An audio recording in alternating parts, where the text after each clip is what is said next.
Germany's plans to send migrants to Rwanda. I was saying yesterday how this is very different to the Suella Braverman plan, and people in the comment section were saying, no, I'm wrong. And today the German ambassador has clarified this speculation regarding its potential adoption of a Rwanda-style outsourcing scheme. It reflects a fundamentally different approach to the one pursued by the UK under the Conservative government.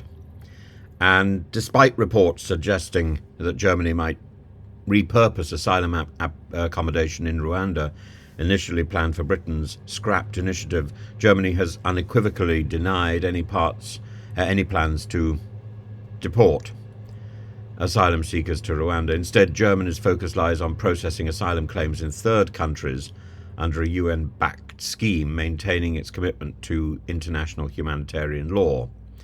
Ambassador Miguel Berger, has clarified that Germany's discussions centre on a multilateral solution adhering to humanitarian standards rather than mimicking the UK's previous unilateral plan. And the UK's original Rwanda plan, initiated under the Conservative government, was aimed at deterring illegal migration, particularly across the English Channel, by threatening deportation to Rwanda for anybody who had crossed the Channel by an illegal route. That is, anybody, frankly.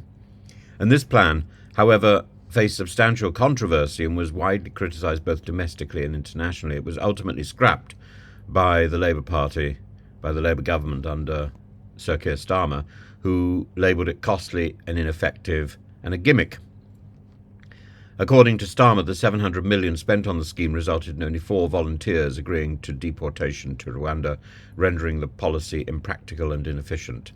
Instead, Labour's approach has shifted towards dismantling people smuggling gangs, focusing on operational measures that address the root causes of illegal migration. In comparison to the UK's stance, Germany's approach reflects a more collaborative, multilateral vision of managing asylum seekers, aligning with broader European Union objectives. And rather than focusing on deportation, Germany's emphasis is on ensuring that asylum applications are processed in line with international standards, possibly in third countries, but always under the oversight of UN mechanisms.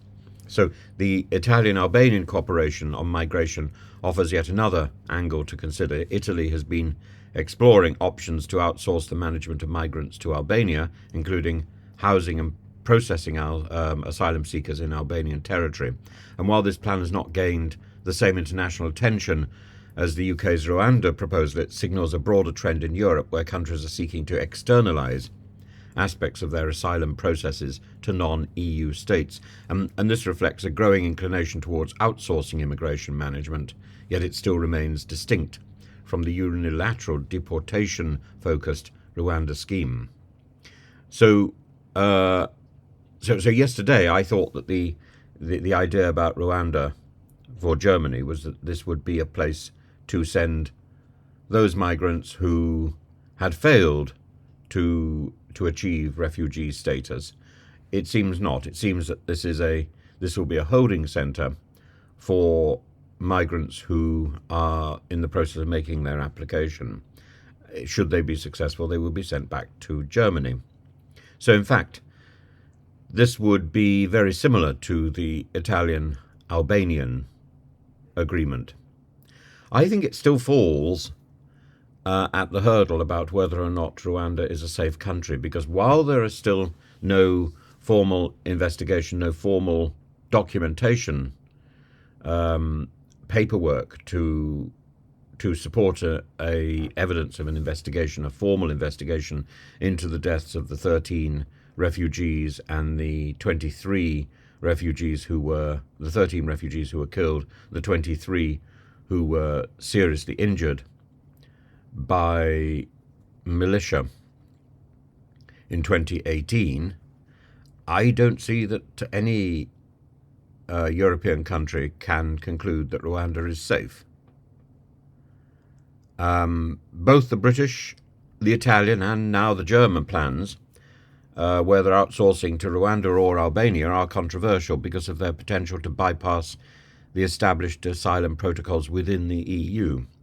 And the fundamental difference in Germany's approach seems to lie in its attempt to adhere to international law, but Italy also says it wants to adhere to international law. It's only Britain that wants to dump the ECHR and work within UN frameworks and avoid unilateral deportation solutions, distancing itself from the British model, possibly even distancing itself a little from the Italian model. Germany has firmly rejected Suella Braverman's system, emphasising international cooperation and humanitarian standards, while the UK under Sir Keir Starmer has shifted towards dismantling smuggling networks. It's a long-term scheme, and I don't think it can be done. I don't think that can be done unilaterally either. Europe's exploration of outsourcing to Albania shares some similarities with the UK's outsourcing concept, but remains less politically contentious at this stage. And I think in its final version, because it says it wants to adhere by EU and UN agreements, I think in its final version it will be much closer to what Germany is proposing. As a result, ironically, the German proposal will be the more controversial, because I cannot imagine that Rwanda is going to produce an inquiry into those 13 deaths, and that means Rwanda remains an unsafe country. It's as simple as that. It comes down to those 13 deaths.